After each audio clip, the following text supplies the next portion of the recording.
For many of us, we're trying to get so much done in the day. It's all about what can be crossed off your to-do list. What can be done so that you're being more productive? What can you be working on today, next week? And I'm always talking about how to get the most out of your day. But in today's talk, I want to talk about a different phenomenon. Today's talk, I want to talk about breaking this cycle.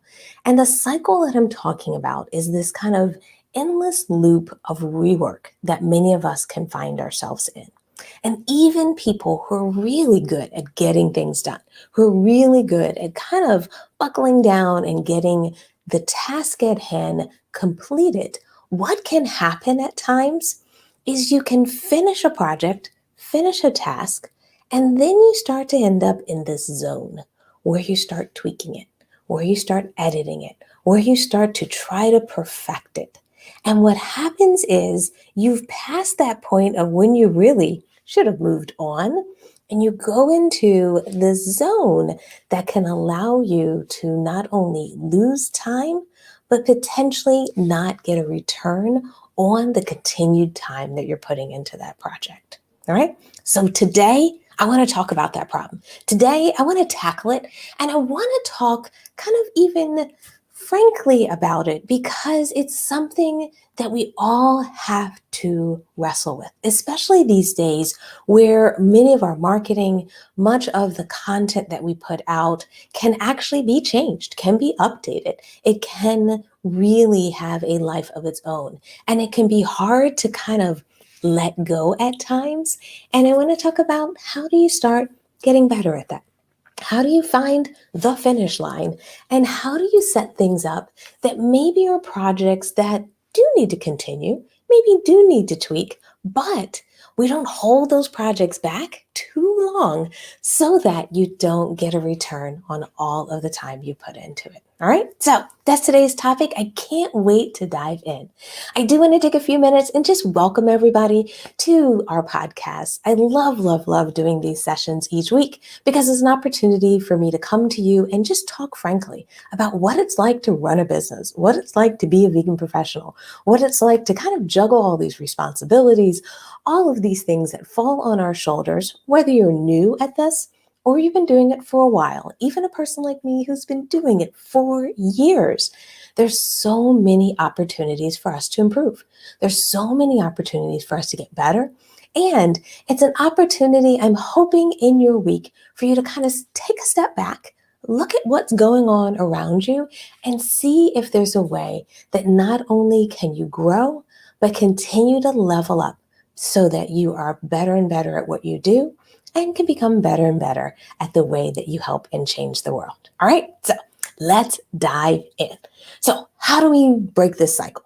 How do we deal with this kind of loop of rework? And one thing I want to throw out there, especially for anyone who's listening to us live, my question to you is, how have you broken the cycle? Have you found yourself in this kind of challenge? Let me know in the comments if you're like, yes, Stephanie, absolutely. I start working on something and 4 hours later, I'm like, oh my goodness, I can't believe I'm still working on it. If that's you, feel comfortable. This is a safe space. Raise your hand because I definitely want to make sure before we end today's session that I give you some tips and advice that would work for you. So the first place I want to start, the first place I think you should start to make change if you're struggling with this, and this is something I've been doing as well, is I've started to create a timeline for my objective. And it's kind of like a timeline objective for a project before I start it. Now, what do I mean by that? When I'm working on specific tasks, when I'm working on a project, instead of me saying, I just want to get this project done, instead of it being kind of an open-ended, this is my priority of the day, of the week, what I also do is sit down and say, not only when do I want to get done, meaning the day I want to get done, but I also at times will put a time to it.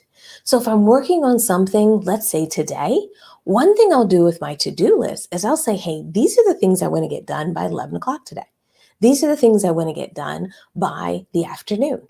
And by putting kind of a timetable on it, by putting not only a day around it, I can also kind of give myself a sense of how long I really have to get this done. Now, I don't recommend this necessarily to build pressure.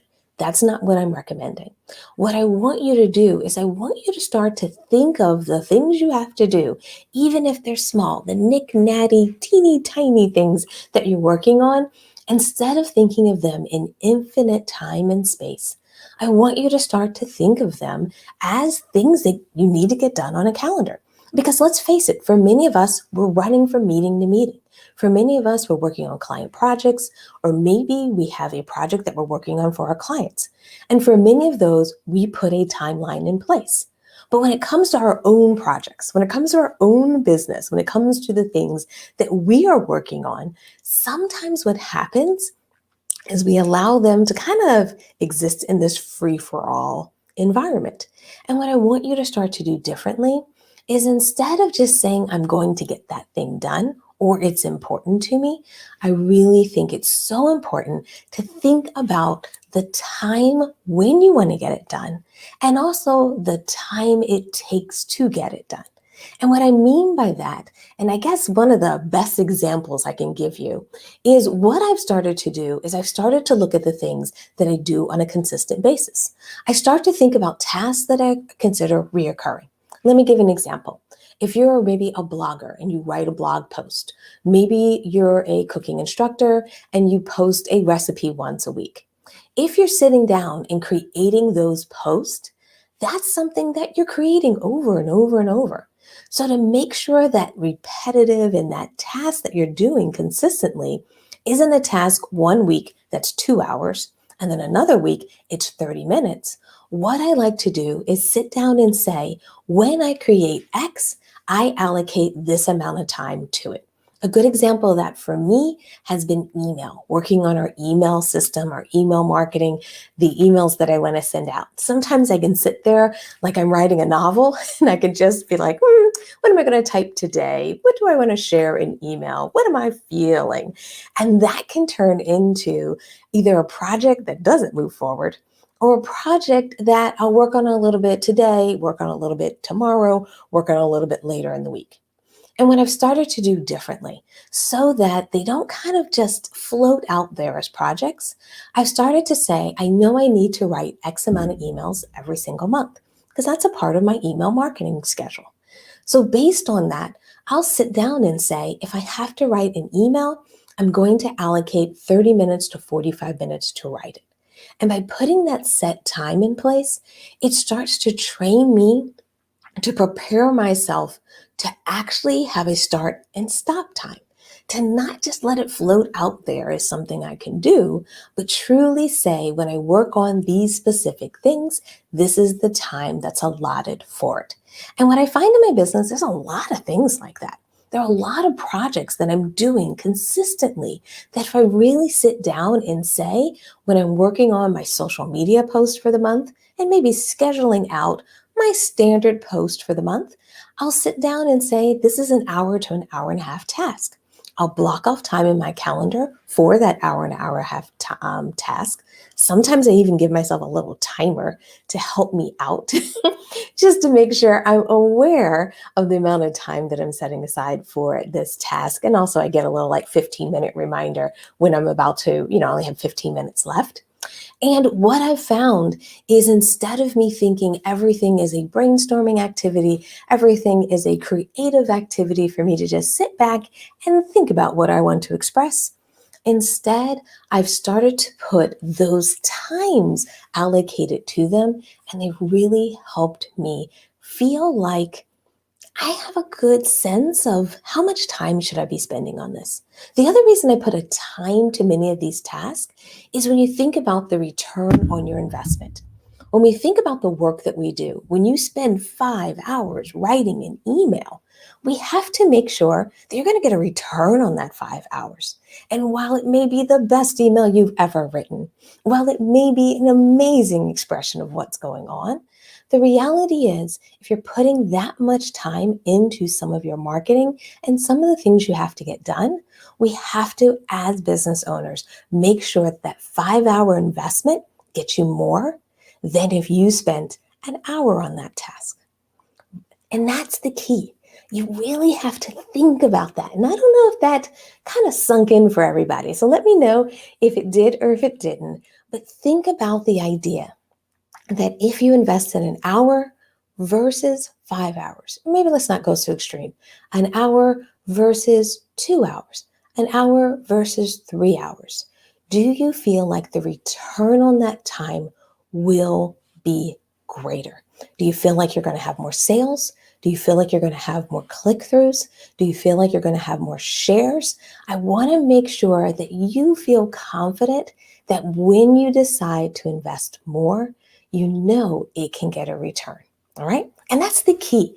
I think if we start to understand there's truly trade offs for our time, I think we'll get better and better at not only managing time, but deciding when something should be reworked, when something should be tweaked, and when something you should continue to invest your time in to make it better. Now, one of the things that comes up that a lot of people are like, well, wait a minute, Stephanie, of course this is going to make it better.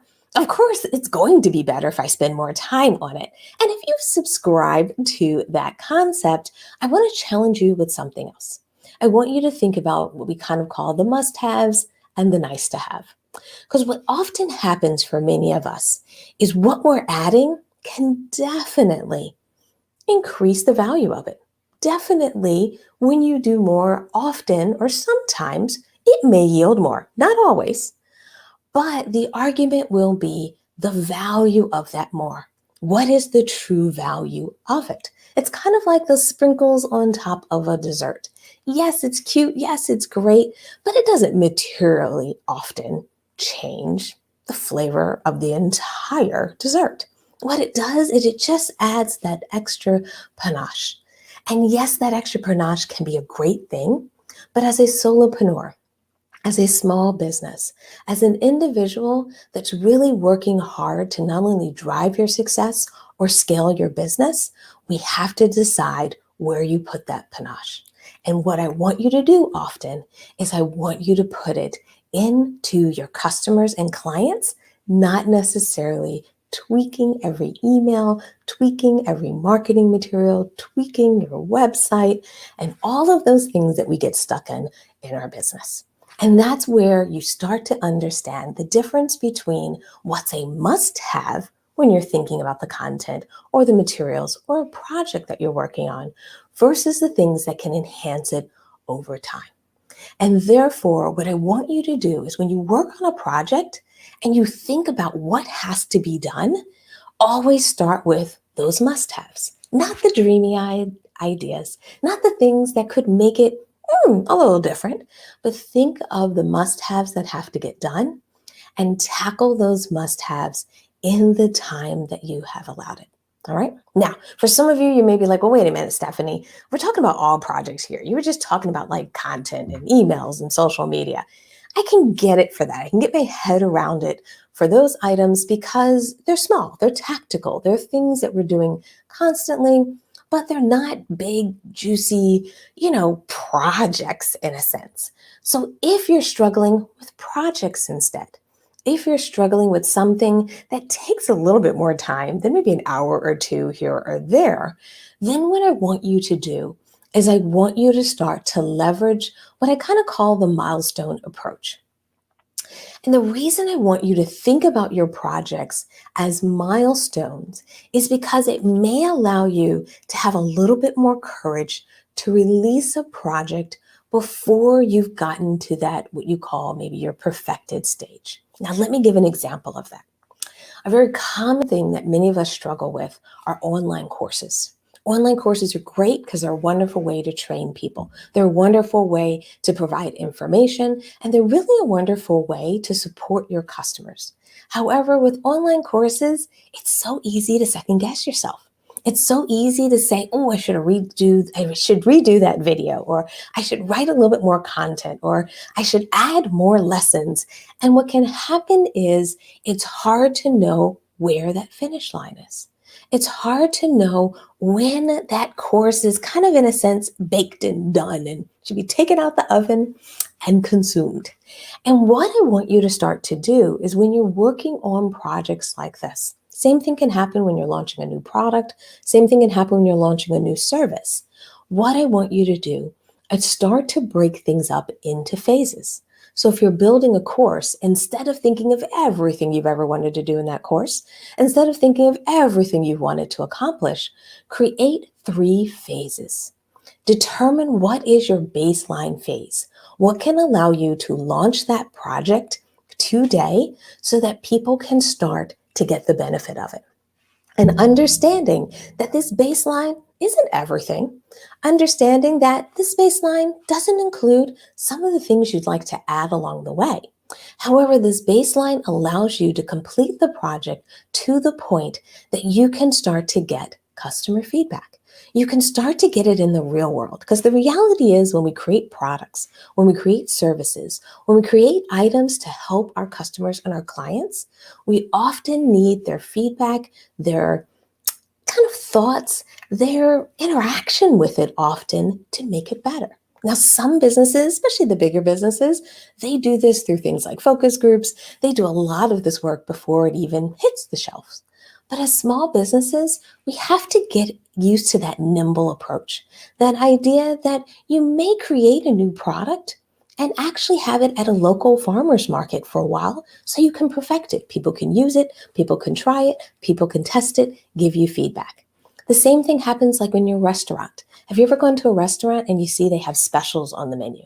Those specials are an opportunity for people to try them, an opportunity for people to see if they like them. And therefore, based on how well they sell, based on the feedback they get, they may make some tweaks and changes and then eventually add it to the main menu. I want you to do the same thing in your business.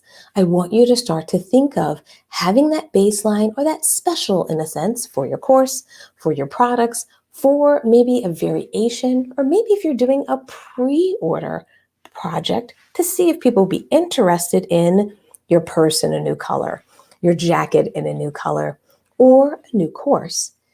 And what you do is launch that pre-launch and then come up for a timeline that's going to allow you to launch version 2 of your course, an example I'm talking about here, and then version 3 in your course. And often by creating that phased approach, I think that's going to give you the confidence to feel more like, I know it's not everything, but you may feel a little bit more confident to let that first phase go out, knowing that you'll have a timeline to continue to improve it, but continue to improve it with customer feedback. And I think you're going to have a better course, a better product, and a better service when you allow yourself to launch anything that's new in your business over time and in those phases. Now, when people ask me about those phases, they're like, well, how long does that last? Or what do you mean by these phases?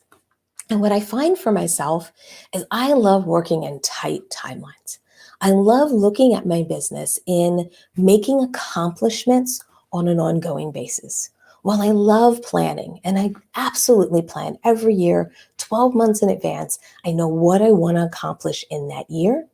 But when it's time to kind of dive into the details, when I'm in the month, when I'm in this year, even when I'm in the year right now, one thing I start to do is shift my focus from what do I want to get done at the end of the year, but start to think about the month and say, what do I want to get done in September? What do I want to get done in October? What do I want to get done in November? And often I like those 30-day timelines because they're big enough to work on a project, to work on something that can materially change your business, but they're also not too big that they don't become never-ending projects. They can be something, and I don't know, there's just something about a calendar that creates a natural start and stop when you're starting something the first week of the month, and the goal is to wrap it up by the end of the month. So one other way I work through, not getting bogged down into that rework zone or feeling like it has to be perfect and I can't update it, change it later, is by breaking up my bigger projects into my 30-day phase, my 60-day phase, my 90-day phase. So therefore I can be where I truly want to be in 90 days, but I give myself the ability to launch that 30-day version so I can get that feedback that we talked about before. And also, so I don't get stuck in that never ending tweaking loop, by getting it out there to the world, it starts to give me space and time to think, space and time to let go, and space and time to know that if I need to make changes, that if I need that backup plan, I have it because I know what I'm going to work on in the next 30 days and then the next 30 days so this project can be completed over a 90-day period. And that's how I approach it. That's how I've been really working through many of the projects I've been working on this year. Because this year it's been a wild year for me. I don't know about you guys out there, but I'd love, love, love to hear what the year has been like. And honestly, I think I need to do a live session. Oh, hey, Debbie, so good to see you. I haven't seen you in a while. But this year has really been a year for me to learn how to scale, and has been a year for me to really think about my systems and processes in place. And I will talk about this probably during another podcast where I'll talk about the systems I've put in place and why and how I've put them in place. Debbie, let me just pop you up on the screen really quick so everyone can see you. But the reason I bring this up, or the reason that I want many of you to even consider what we're talking about today as far as the rework, is that this year has been a year of me launching. This is a year where we launched a brand new website. This is a year where we're relaunching our paid podcast series. This is a year where we're looking at relaunching some of our online courses. This has been a year where we're actually changing the way we've done our affiliate marketing. So that's another relaunch. And you keep hearing me say relaunch, relaunch. And the key here is every time you get a chance to launch something, to change something, I can get caught in that never-ending loop too. I've been experiencing that this year. And really one of the ways that it's really helped me move forward are the recommendations I gave you today. It's really starting to put time to what I'm going to do. I literally now kind of have a sense for every month for the remaining part of this year, what's going to be my main focus? What project is really going to get the majority of my attention? Because at the end of that month, I want to be able to wrap it up. Now, I don't want to make it sound perfect, like I'm always exactly at my 30 days. Sometimes I need an extra week. Sometimes they end early. But the key here is I'm creating a process around making the improvements in my business, making changes in my business, and really thinking about not everything I can do in a month, not thinking about all the things I promised myself I would do in a month. Instead, I really take a step back and say, what is the key project for this month? And by understanding the key project, the key thing that I think will change my business, because that's the key. When I want something to work on, when I want a project to work on, I really want to make sure it's something that's instrumental in making change. And often I want it to be change for my customers and my clients. By me really saying, what is that focus for this month versus next month versus other months, it's allowed me to not only accomplish a lot this year, but to also be able to feel comfortable with saying everything doesn't need to be perfect. Everything doesn't require all of my energy all the time. And I don't want to work on something until I'm fed up with it. Instead, by sitting down and saying, in 30 days, I'm going to give it my all. 30 days, I'm going to accomplish something great with this. And in 30 days, we're going to release it to the world so I can get a sense of what that return on investment, that philosophy has not only served me well this year and allowed me to launch a gazillion things that I've been looking to launch, but I hope it will also serve you well.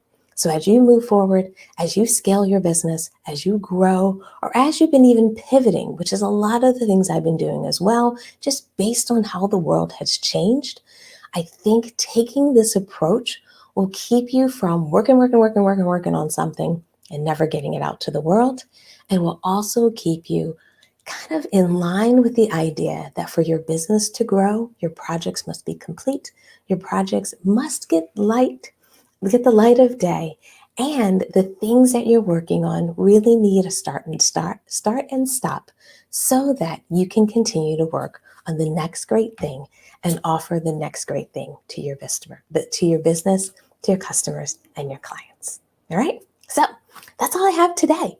that was the gist of today, is really just making sure you don't get stuck. You don't get in a cycle of rework, and making sure that you have some tips, some recommendations, and some things that you can implement in your business to help you break that cycle. And I really hope today's session gave you not only some ideas, but also the courage to let a project go and let it take flight, because you're probably at the point that the world would really benefit from what you're creating. It's just time to let go, move on, and allow the world to enjoy what you created. All right? Take care, everyone. I'll see you in our next session. Bye.